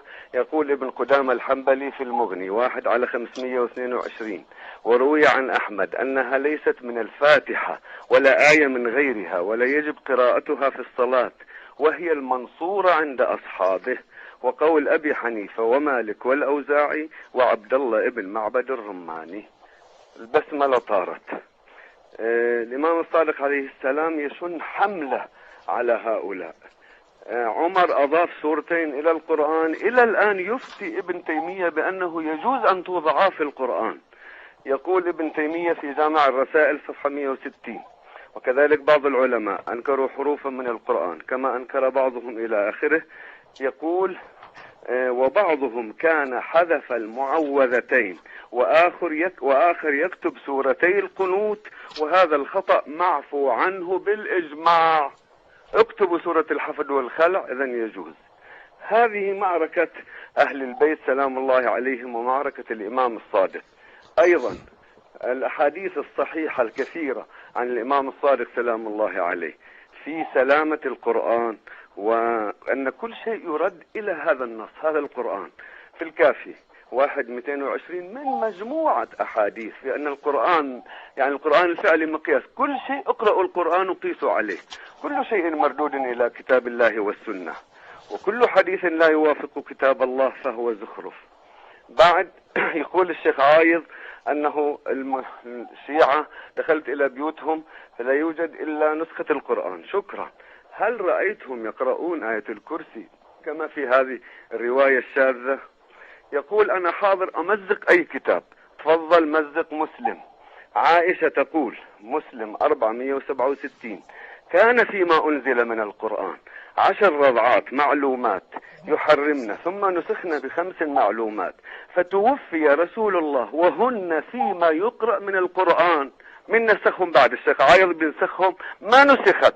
هذا في مسلم وغيره. هاي آيات اللي عائشة تقول أن انشغلنا كانوا بغرفتي تحت السرير وإجت سخلة، هو آيات وغيرها أكلتهم السخلة. هذه يعرف الشيخ عايض ناقشنا فيها، والشيخ عثمان، آيات عائشة التي أكلتها السخلة. هذا كله بسيط جدا أمام هذه الفتوى. هذا الحديث اللي صححوه.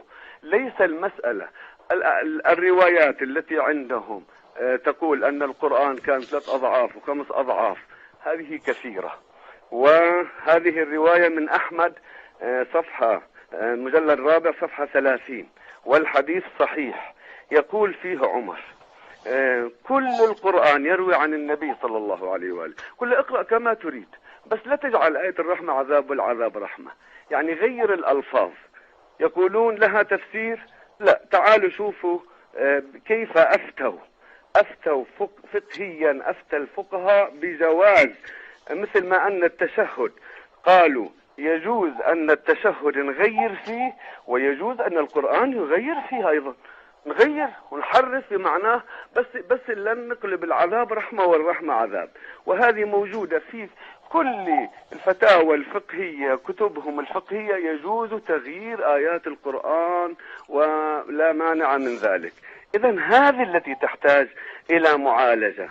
إخواني الأعزاء، لا يتسع المجال لأن أقرأ هذه الفتاوى. راجعوا بهذه الفتاوى، راجعوا هذه مصادرها. الشافعي في اختلاف الحديث صفحة 489. الأم، أنا كاتب في هذا الموضوع أمس، هو ذكر كتابي لابد شايف، يقول 1000 سؤال وإشكال على المخالفين لأهل البيت الطاهري. هذا في الأم 100 على 142. البيهقي 2 على 145. الحنبلي ابن قدامة في المغني 1575. وهذا المجلد الثاني من 1000 سؤال وإشكال، يمكنك أن تقرأ فيه هذه البحوث مفصلة. عون المعبود يقول كله يجوز نغير القرآن كله. هذه إذن ليست المشكلة في أنه توجد روايات في بطون الكتب. عندهم روايات في بطون الكتب أضعاف، وعندهم فتاوى بجواز التحريف. نقول لهم أوقفوا الفتاوى بجواز التحريف، لا تفتوا بها، وذيك تعالج. مثل عندنا في بطون الكتب عندنا روايات، وعندهم روايات. عندهم روايات بالزيادة في القرآن، المعوذتين مش من القرآن، البسملة مش من القرآن، الفصل بين السور يقولون. نحن ما عندنا ما يقول أي آية زايدة. عندنا روايات تقول أنهم حذفوا آيات، وأنه إذن ما عندنا قول بأن القرآن فيه زيادة، عندنا قول بأن فيه نقص. إذن القرآن الموجود على لو صحت أضعف رواياتنا واللي كلها مرفوضة، القرآن سالم، لكن عندهم يقولون فيه زيادة. أنا أكتفي بهذا أخي الكريم. وعندنا كثير من النصوص، وعندي ملاحظات لابد لي أن أقولها على ما مضى. ذكر الشيخ عثمان هذا الحديث الموهن للزهراء سلام الله عليها ولأبيها صلى الله عليه وآله. كيف يقول عندكم رواية تقول أن النبي ما كان ينام حتى يخلي رأسه بين ثديي الزهراء؟ ما يستحي من هذا الكلام. الرواية مرسلة لا سند لها، والموجود أنه الموجود عندهم عن عائشة ما يندي الجبين. هذه كلها تهين النبي صلى الله عليه وآله، نرفضها. كل رواية فيها إهانة لرسول الله أو إخلال في عصمته. نحن نعتقد بعصمة النبي صلى الله عليه وآله قبل البعثة وبعدها، في التبليغ وغيره، في أمور الشخصية وأمور العامة، العصمة حتى عن الخطأ والسهو والنسيان. وما ذكره الشيخ عايض الدوسري عن السهو ما فهمه مع الأسف. يقول الصدوق أن من الغلو من ينفي السهو عن النبي صلى الله عليه وآله. ما فهم، لأنه هؤلاء يقولون أن الله لا يمكنه أن يسهي النبي، يعني يؤله رسول الله. لكن بعدين الصدوق يقول أما ما يقوله بجوازه من السهو إسهاء الله. يقول وليس سهو النبي كسهونا، لأن سهوه من الله عز وجل، وإنما أسهاه ليعلم أنه بشر مخلوق. هذا من لا يحضره الفقيه 1/296، وهو نقل منا صفحة 224. إذا كيف ما قرأ هذا؟ إذا نحن ننزه النبي صلى الله عليه وآله وسلم. نقطة أخرى، الكذابون على الإمام الصادق سلام الله عليه. نقل الخضري والشيخ عثمان عن الوضاعين على الإمام الصادق، ومن الكشي ونفس الرواية لو مكملها يجد أن جماعة حكوميين جاءوا ليأخذوا الحديث عن الإمام الصادق سلام الله عليه، ونقل قال لهم ماذا سمعتم من غيري؟ أخذوا يحدثوا، حدثوا عن مقام أبو بكر وعمر، عن ندم علي على حرب الجمل، عن وكل موجود هؤلاء الكذابون الحكوميون، أنواع الكذبة على الإمام الصادق سلام الله عليه، أولهم أتباع بني أمية والحكوميين. كل ما ذكره الشيخ عثمان من مشكلة علمية في أحاديثنا حول القرآن أو غير القرآن هذا عامة، ليس هناك مشكلة خاصة في أحاديث الشيعة أبدا. والبلاء والإسرائيليات في أحاديث غيرنا أكثر، لأن اليهود يجون لدار الخلافة، ما يجون للمعارضة المشردة، هم وأئمتهم مقتلين مشردين. فإذا المشكلات في تراث الحكومي، يعني في تراث الخلافة القرشية، في تراث الرواة الذين كتبوا بحبر الحكومة ورواتبها، المشكلة فيه أكثر. عندنا الشهادة الثالثة في الأذان. عندك دقيقة إضافية الشيخ الكولاني. شكرا، الله يعزك، لأنه في هذه النقاط أكملها من فضلكم. عندنا الشهادة الثالثة في الأذان. الشهادة الثالثة في الأذان، أولا لما واحد يقول المؤذن الله أكبر يستحب أن تقول له كبرت كبيرا لا يقاس وعظمت عظيما لا تدركه الحواس. هذه مستحبات بعد التكبير. لما تقول أشهد أن محمدا رسول الله، عندنا قاعدة عامة، كلما شهد للنبي بالنبوة يستحب أن يشهد لعلي وأهل بيته بالولاية. كانت إخفاتية أجهر بها الشيعة، ثم ماذا؟ خلي يسووها إخفاتية، موضوع آخر ذاك، لكن لا نقولها بجزء من الأذان. هؤلاء اللي ذمهم الصدوق الذين قالوا إنها جزء من الأذان. عندنا أيضا مسألة أخرى ولعلها أخيرة، أنا أكمل إن شاء الله إخواني الأعزاء. نقطة حاول لما يقول الشيخ عثمان هذا الراوي عندنا كذاب، عندي كذب، هذا الحديث عندك من أنت؟ تتكلم عن من؟ ابن تيمية؟ قل عند ابن تيمية. عندنا جابر بن يزيد الجحفي، عندنا كذاب. عندكم حضرتكم من؟ وانت ما عندك اجازة اجتهاد او فتوى، وبتفتي في موقعك انه يحرم ان يقال للشيعي يا اخي. والله في القرآن يقول لهود واذ قال لهم اخوهم هود اخو الكفار الفجار، يسميه اخ.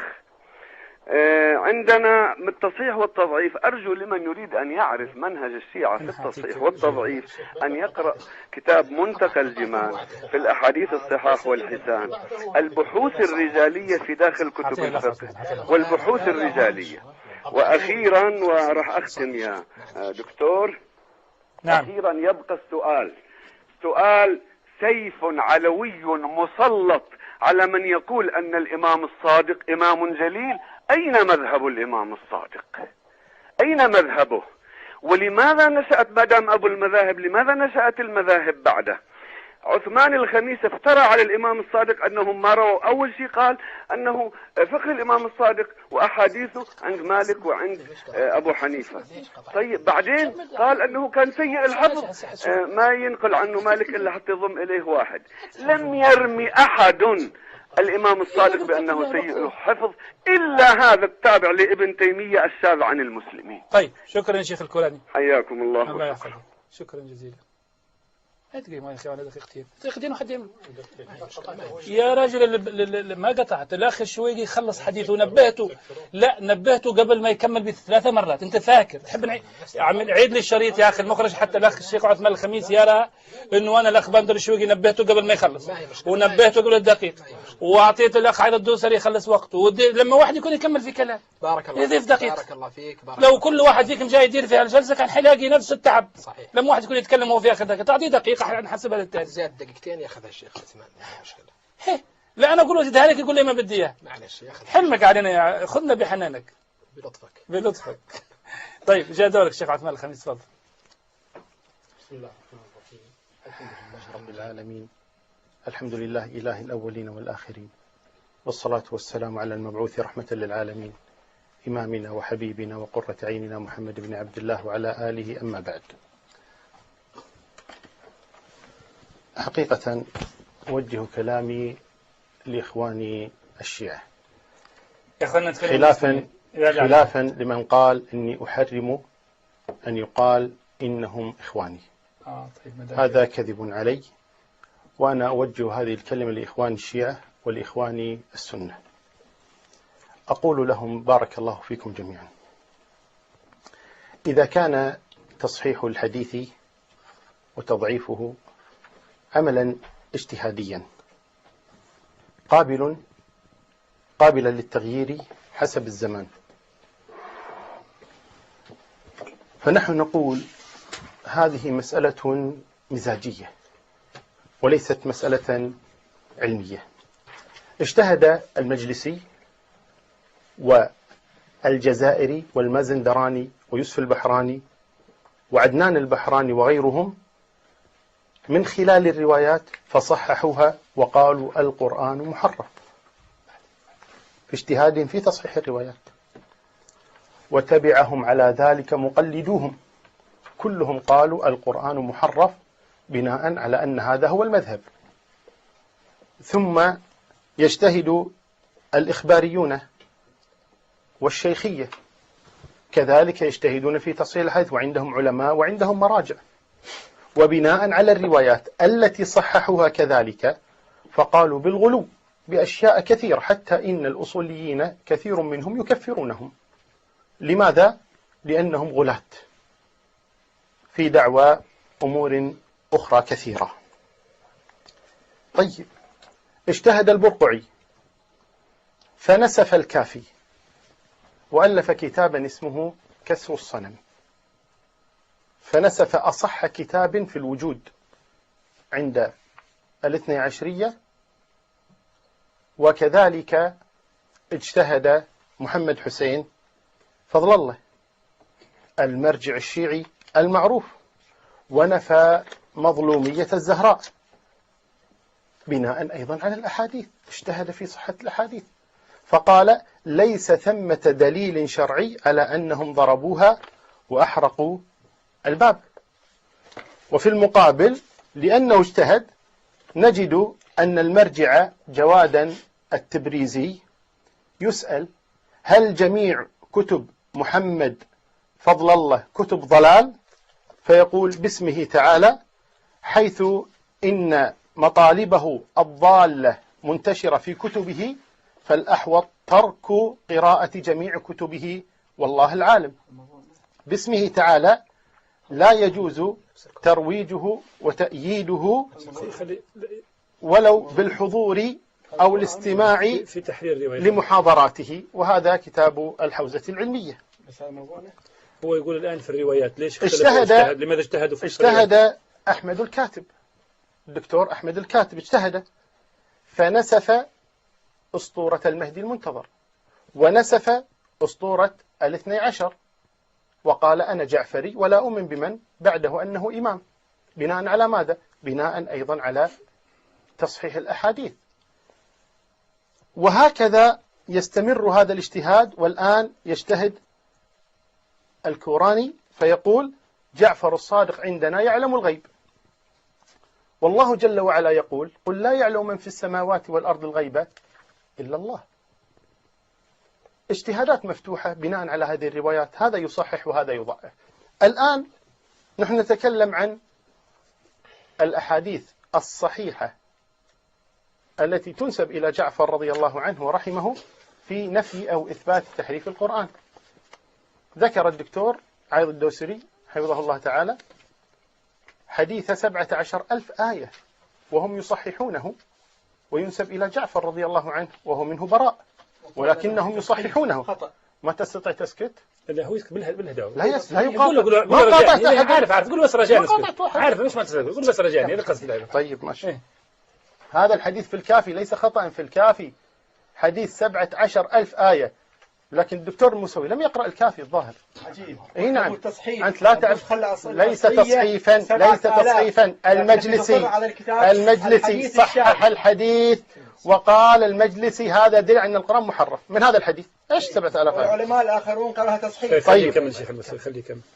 وهذا في بصائر الدرجات عن أبي جعفر عليه السلام يقول: ما من أحد من الناس يقول إنه جمع القرآن كله كما أنزل الله إلا كذاب. ما جمعه وما حفظه كما أنزله الله إلا علي بن أبي طالب والأئمة من بعده، وسندها صحيح. وهذه في بصائر الدرجات صفحة 13 و200. في تفسير القمي الجزء الأول صفحة 59 و100 قال: وقوله لكن الله يشهد بما أنزل إليك أنزله بعلمه. قال: حدثني أبي عن ابن أبي عمير عن أبي بصير عن أبي عبد الله عليه السلام قال: إنما أنزلت لكن الله يشهد بما أنزل إليك في علي أنزله بعلمه والملائكة يشهدون. والخوئي صحح ووثق جميع رواة القمي. وإلى الآن لم يأتوا برواية واحدة عن الصادق رحمه الله تبارك وتعالى تقول بعدم التحريف. يقولون نشترط وثاقة الراوي ولو كان مسيحيا. والدكتور النجدي في لقاءات سابقة قال التواتر لا يشترط فيه أن يكونوا مسلمين. والحر العاملي في وسائله يقول: فتراهم يوثقون الكذاب والفاسق بل والكافر. معاشر المسلمين، هل تقبلون أن تأخذوا دينكم هكذا؟ لهذه الفوضى أفسد زرارة بن أعين بن سنسن النصراني، وأفسد عبد الله بن سبأ اليهودي، وأدخل هذان الاثنان ما أدخله بولس على دين النصارى. نصراني ويهودي وثقات، وتقبل روايتهما كذبا وزورا على أئمة أهل البيت. ولنا سؤال نوجهه إليكم جميعا: أين قرآن الصادق؟ أين قرآن جعفر بن محمد الصادق؟ هذا القرآن الكريم الذي تقرؤونه في بيوتكم، افتحوا آخر المصحف، رواية هذا المصحف بعد الفهرس مباشرة. كتب هذا المصحف الكريم وضبط على ما يوافق رواية حفص بن سليمان بن المغيرة الأسدي الكوفي لقراءة عاصم بن أبي النجود الكوفي التابعي عن أبي عبد الرحمن عبد الله بن حبيب السلمي عن عثمان وعلي وأبي وزيد. أين قرآن جعفر رضي الله عنه وأرضاه؟ اسألوا علماءكم، اطلبوا من مراجعكم أن يأتوكم بقرآن رواه الأئمة. أليس حديثه حديث أبيه وحديث أبيه وحديث أبيه حديث جده وحديث جده حديث رسول الله؟ أين هذا الإسناد؟ أين القرآن من هذا الإسناد؟ أليس أعظم العلم القرآن؟ ألستم تقولون ويقال لكم أن النبي صلى الله عليه وآله وسلم مدينة العلم وعلي بابها؟ لماذا لم يأتي القرآن من طرق آل بيت النبي صلى الله عليه وآله وسلم؟ ما قرأت علي بن أبي طالب؟ قرأت الآن أنت علي ولا ما قرأت؟ أجبني صح ولا لا؟ والآن قلت عن علي؟ أجبني. خليه خليكم في الدور ده. الأخ الأسدي بعد شوي الأخ الأسدي عنده فرصة. ما في جواب طبعا. كمل عندنا رأي. كمل يا أخ الشيخ عثمان الخميس إذا يستطيع أن يسكت. ليش هذا كمل. هذا القرآن الكريم كما ذكرت الآن يرويه أهل السنة. نحن رواة القرآن، نحن رواة كتاب الله تبارك وتعالى، نحن الذين نروي عن آل البيت، نحن الذين نروي عن علي. أبو عبد الرحمن السلمي هو الذي روى عن علي وليس الحسن وليس الحسين. ولنا رواية وطريق للحسين رضي الله عنه، ولنا رواية وطريق عن علي بن الحسين وليس لهم. اسألوا مراجعكم، اسألوا علماءكم، اذهبوا إليهم قولوا لهم أين قرآن آل البيت؟ أين القرآن الذي رواه زرارة أين القرآن الذي رواه جابر الجعفي؟ أين القرآن الذي رواه أبو بصير؟ أين القرآن الذي رواه محمد بن مسلم الطائفي؟ أين هذا القرآن؟ نحن نروي القرآن بالتواتر، بينما هم لا يروونه ولا بإسناد واحد إلى آل بيت النبي صلى الله عليه وآله وسلم. كتاب سليم بن قيس قال كتاب صحيح عندنا. المفيد يقول هذا الكتاب غير موثوق به ولا يجوز العمل على أكثره وقد حصل فيه تخليط وتدليس. ويقول ابن الغضائر ضعيف لا يلتفت إليه. وينسب أصحابنا وضع كتاب سليم بن قيس إليه، يعني أبان ابن أبي عياش. شنع كثيرا الدكتور الموسوي على قضية البول واقفا. سئل الصادق عن البول قائما فقال لا بأس به، وهذا في الكافي الجزء السادس صفحة 500، وفي وسائل الشيعة الجزء الأول صفحة 250 و300. وسئل كذلك الصادق رضي الله عنه أيبول الرجل وهو قائم؟ قال نعم، وهذا في وسائل الشيعة الجزء الأول صفحة 250 و300.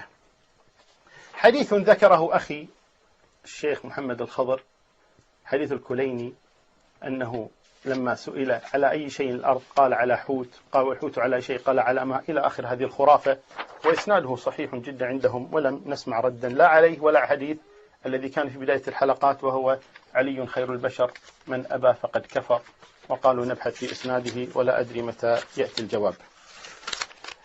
يقولون قاله تقية، قوله قول الله، الله يتكلم تقية، اتقوا الله في أنفسكم. فتوى الشيخ شلتوت رحمه الله تعالى، الشيخ فتواه ذكرها الدكتور الهاشمي حفظه الله، فقال المنقول نقلا صحيحا، يعني مذهب جعفر الصادق المنقول نقلا صحيحا، ونحن نقول معه تماما. نعم نحن نؤمن ونقبل جميع مذهب جعفر رضي الله عنه المنقول نقلا صحيحا. أين المنقول نقلا صحيحا؟ لا نجده شيء إلا في كتب أهل السنة. حديث اختم الشيخ عثمان بحديث الاثني عشر إمام. حديث الاثني عشر إمام الذي قال الدكتور الموسوي يعني كيف، يعني من هم هؤلاء الأئمة الاثنى عشر؟ أولا ذكر الدكتور الموسوي ليس في الحلقة الماضية، في التي قبلها قال 12 إماما، وهذه الرواية غير صحيحة، وإنما الرواية الصحيحة 12 خليفة وليس إماما حتى يليهم 12. ونحن نقول أولا جعفر الصادق رضي الله عنه والباقر وغيرهم من الأئمة الاثني عشر، هل هؤلاء خلفاء أو أئمة؟ أئمة وليسوا خلفاء، والحديث نص على الخلفاء. النبي قال صلوات الله وسلامه عليه كلهم من قريش، ولم يقل من بني هاشم، ولو أراد عليا وأبناءه لقال أولاد علي، وهو أبلغ الناس صلوات الله وسلامه عليه. أصحاب الأئمة السابقون ما كانوا يعرفون هؤلاء الأئمة. رد على النقطة فقط. طيب ماشي، أقرأ هذه الفقرة فقط. أصحاب الأئمة ما كانوا يعرفون هؤلاء. يقول الدكتور الموسوي وطالب عامة المسلمين بمعرفتهم، سئل الخوئي عن كبار أصحاب الأئمة الصادق، الإمام الصادق الذين تاهوا بعد وفاته فلم يعرفوا إمام زمانهم من بعده حتى اهتدوا إلى ابنه الإمام موسى، فقال الروايات المتواترة الواصلة إلينا من طريق العامة والخاصة قد حددت الأئمة عليهم السلام ب12 من ناحية العدد، ولم تحددهم بأسمائهم واحدا بعد واحد. وهذا في صراط النجاة الجزء الثاني صفحة 250 و400. يكفي هذا شيخ عثمان من ردود ومن تعليقات، بارك الله فيك. الآن مشاهدي الكرام نسمع جواب الأخ حسين الأسدي على سؤال الحلقة: كيف نعرف القول الصحيح للإمام جعفر الصادق؟ وهل يستطيع أن يجاوب على طلب الإخوان بروايات منسوبة للإمام جعفر تنهي الجدل حول الموضوع وتنور المشاهدين غير روايات الآخرين تأكيدا أو نفيا؟ تفضل يا أستاذ تاسد. بسم الله الرحمن الرحيم، الحمد لله رب العالمين، وصلى الله على محمد وآله الطيبين الطاهرين. بالطبع الكلام عن تحريف القرآن وعدم تحريفه هي مسألة عقائدية، وكما أسلفت قبل قليل أن القضايا العقائدية تؤخذ باليقين ولا تؤخذ بالروايات الآحاد ولا تؤخذ بالظنون. لأن المنهج في القضايا العقائدية عندنا يختلف عند جمهور المسلمين في الواقع، يختلف عن المدرسة السلفية، وحيث أن قضية تحريف القرآن من القضايا العقائدية أيضا، فلذلك إن جاءت الروايات ما لم تكن روايات متواترة سندا ويقينية دلالة، أي أن مضمونها يفيد التحريف، لا يمكن التسليم بها ما دام الدليل قد دل على أن القرآن مصون عن التحريف. فيما يتعلق بالقضايا التي ذكرت، في واقع الأمر هي قضايا كثيرة، لكن فيما يتعلق بالواقع قبل أن يبحث قضية تحريف القرآن، نحن نسأل الأخوة السلفية قبل قضية تحريف القرآن. وبالطبع مشهور علماء الشيعة لا يقولون بالتحريف، شذ بعض الذين قالوا بالتحريف كما موجود في الفريق الآخر، شذ أيضا من قال بالتحريف. لكن السؤال الأخطر ليس هي قضية تحريف القرآن من الصحابة أو من النقلة أو من الرواة أو أنه وصل إلى القضية الأخطر، وهي أن رسول الله هل كان يبلغ القرآن صحيحا أو أنه لا يبلغه صحيحا. هناك قضية أخطر. للأسف الشديد إذا نرجع إلى مصادر الطرف الآخر نجد أنه يخون رسول الله صلى الله عليه وآله، ويقول بأن رسول الله صلى الله عليه وسلم يمكن أن ينفث الشيطان على لسانه كما جاء في حديث الغرانيق. وحديث الغرانيق معروف لدى الجميع وقد صححه مجموعة كبيرة من العلماء. أكمل من صح من لأن هذا كلام حتى يشبه على المسلمين كلهم في شيعة وسنة، فيقول إذا كان عندك أصل القصة موجودة في صحيح البخاري. من يرجع إلى صحيح البخاري جزء 2 صفحة 7 مثلا. من صحيح؟ يا أخي لو أنا أتكلم لو تتكلم، لما تكلمت أنا فقط مرة واحدة قلت لكم مصدر. تفضل خلاص نفس القضية. نعم، أصل القصة موجودة في صحيح البخاري، ومن صححها الحافظ ابن حجر العسقلاني، دافع عن القصة مستميتا حافظ ابن حجر العسقلاني، ومن ارتضاها ممن ارتضاها ابن تيمية في مجموع فتاوى، واعتبرها أنها دليل على مصدر الصفحة. يا أخي أنت من قرأت أنا بعدين إذا تدي أعطيك كل الصفحات. أكمل مصدر واحد بس. نعم. فإذا هناك قضية أخطر من قضية تحريف القرآن. أما عندنا نحن الطرف الآخر بالطبع نحن نقول بأن رسول الله صلى الله عليه وآله هذه القصة مجمع على بطلانها واستحالة أن تقع من الرسول صلى الله عليه وآله وسلم.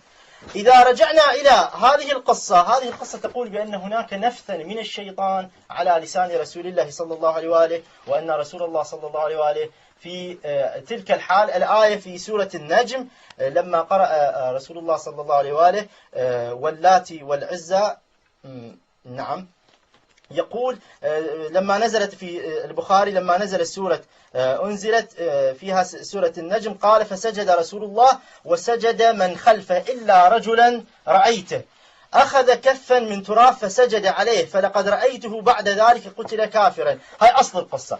أما تفصيل القصة من يرجع إلى كتب مثلا ابن حجر العسقلاني في شرحه على صحيح البخاري في المجلد 8 في شرح هذه القصة يقول هناك ألقى الشيطان على لسانه تلك الغرانيق العلا وإن شفاعتهن لترتجى، فقال المشركون ما ذكر آلهتنا بخير قبل اليوم فسجد وسجدوا، فنزلت هذه الآية وأخرجه مجموعة يذكر بعدين هو من أخرجه.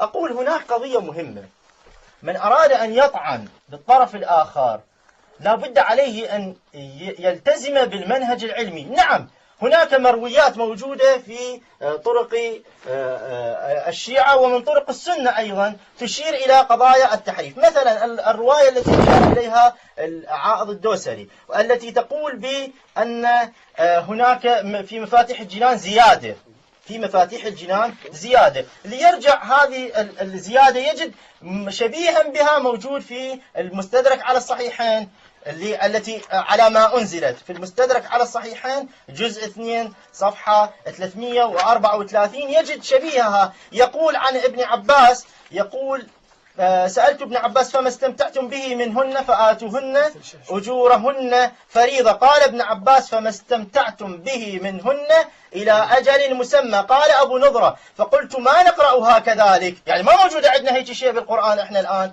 فقال ابن عباس والله لأنزلها الله كذلك، هذا حديث صحيح، أنزلها الله ما استمتعتم به منهن إلى أجل مسمى. صححه ابن حجر، صححه المستدرك، العفو، الحاكم النيسابوري في المستدرك، والحافظ الذهبي قال صحيح على شرط مسلم. وبالطبع في صحيح البخاري رواية في صحيح البخاري شبيه بهذا في في آية الحج. فإذا هذه أنزلت، لابد أن تفهم أن هناك شيء الإنزال والتبليغ، والفارق بينهما أن الإنزال ينزل معه التفسير، والتبليغ هو بعض الآيات القرآنية التي تصدر إلى الناس. أما بالنسبة إلى الرواية الصحيحة، طبعا نحن نطالب الأخوة أيضا، نقول لهم هل لديكم رواية صحيحة عن رسول الله تقول بأن القرآن ليس بمحرف؟ لا تقول لي أن الآية القرآنية، نحن نطالبهم أيضا. أين الرواية الصحيحة عندهم؟ نحن عن جعفر، أهم شيء جعفر الصادق. نعم أنا السؤال متبادل، أقول أين الرواية الصحيحة عندهم أن القرآن ليس بمحرف عن رسول الله صلى الله عليه وآله؟ خلينا عن جعفر الصادق. عن جعفر الصادق، لأن نحن تبعنا الرسول هم تبعهم جعفر. لا السؤال هو سؤال عن جعفر الصادق رضي الله عنه، الأساسي يعني الأساسي عن جعفر الصادق. سؤال مقابل السؤال. طيب. أما بالنسبة للرواية الصحيحة، نعم هناك رواية صحيحة لدينا تقول بأن القرآن الذي بين أيدي المسلمين هو هذا القرآن كما هو عن الإمام الصادق عليه السلام. جاء في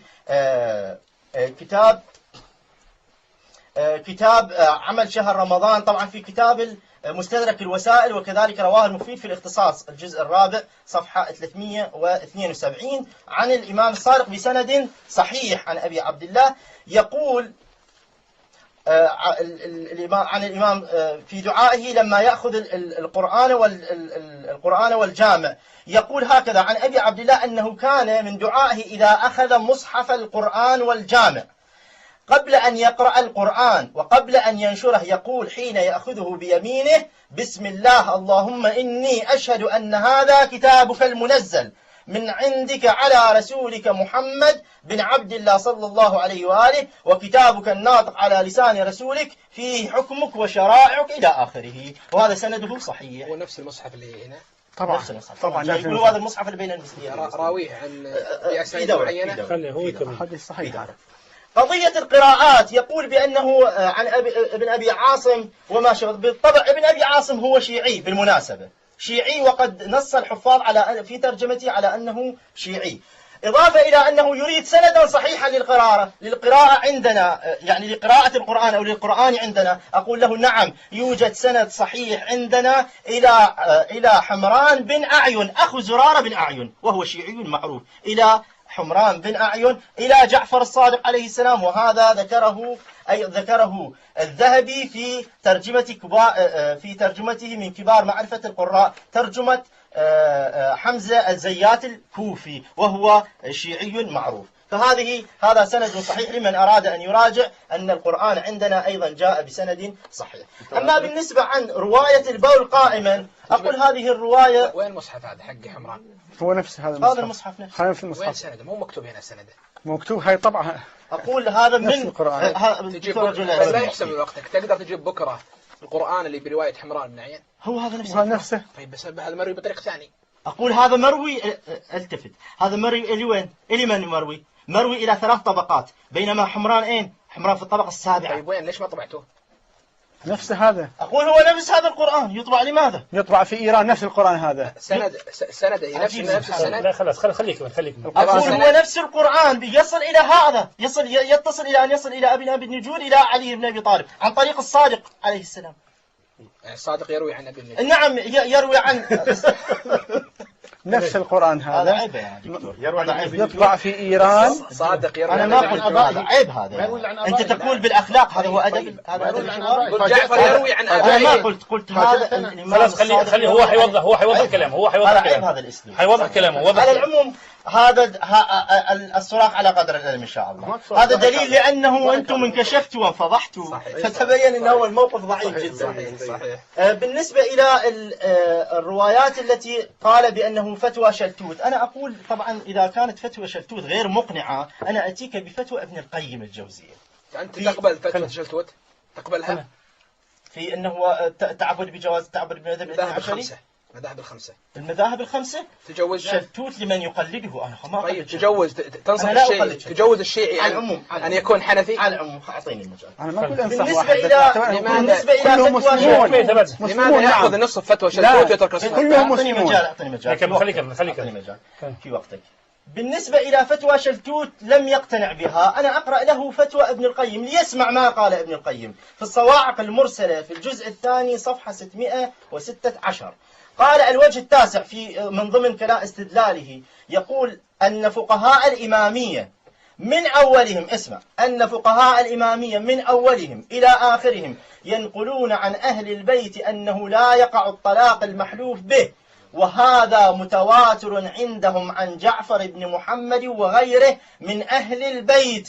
يعني ماذا يعتمد على النقل عن جعفر بن محمد على علماء الشيعة؟ اسمع ماذا يقول وهب أن مكابرا كذبهم كلهم وقال قد تواطؤوا على الكذب عن أهل البيت، ففي القوم فقهاء وأصحاب علم ونظر في اجتهاد، وإن كانوا مخطئين مبتدعين في أمر الصحابة فلا يوجب ذلك الحكم عليهم كلهم بالكذب والجهل. وقد روى أصحاب صحيح إلى آخره. أقول اعتمد، هذه الكلمة المهمة، اعتمد في نقل قضية مهمة عن أهل البيت عن الصادق عليه السلام على من اعتمده؟ على علماء الشيعة الإمامي، وقال أن الإسماعيلية والإمامية ومصطلح الإمامية الإمامية هو الاثني عشري. هم الاثني عشري. تفضل. بالنسبة إلى ما يتعلق بالكلمات التي نقلت، الآن دخلنا في الوقت الإضافي لك، فحتى حسابك حتى تعمل أولوياتك. نعم. أيوة. بالنسبة إلى الاختلاف في التصحيح والتضعيف، يقول الخميس كيف هذا اختلاف، هذا يقول صحيحة وكذلك يقول ضعيفة. أقول قبل قليل قرأت عليكم 300 رواية رجل عالم كبير كالحافظ ابن الجوزي يقول موضوعة، يقول عنها أنها موضوعة، وبعضها موجود في صحيح البخاري وفي صحيح مسلم وفي غيره من الصحاح والمسائل. أيوجد اختلاف أكبر من هذا؟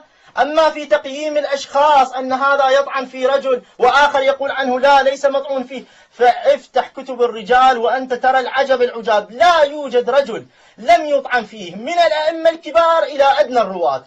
التفت الآن، ارجع إلى ترجمة البخاري مطعون في عقيدته، ارجع إلى ترجمة مسلم مطعون في عقيدته، ارجع إلى أبي حنيفة هذا الإمام الآن الذي تتبعه جملة كفره علماء عصر من بينهم الإمام مالك، كفر ابن حنيفة وقال من كاد الدين فليس أبو حنيفة كاد الدين ومن كاد الدين فليس له دين. ارجع إلى ترجمة أحمد بن حنبل تجد أن الكرابيسي طعن فيه وقال وش هالولد احترنا فيه، نقول له مخلوق يقول كافر، نقول له ليس بمخلوق يقول كافر، وهكذا. فالمسألة الطعون التي موجودة عند أهل التراجم كثيرة جدا، ولذلك لتقييم الرجل لا بد على الإنسان أن يجمع بين من طعن فيه وبين من وثقه. فمن وثقه إذا رجحت كفة من وثقه يؤخذ بها، وإذا رجحت كفة من طعن فيه يؤخذ بها. كلمة واحدة دكتور، أقول مسألة تحريف القرآن من القضايا التي اتفقت عليها كلمة المسلمين المعاصرين،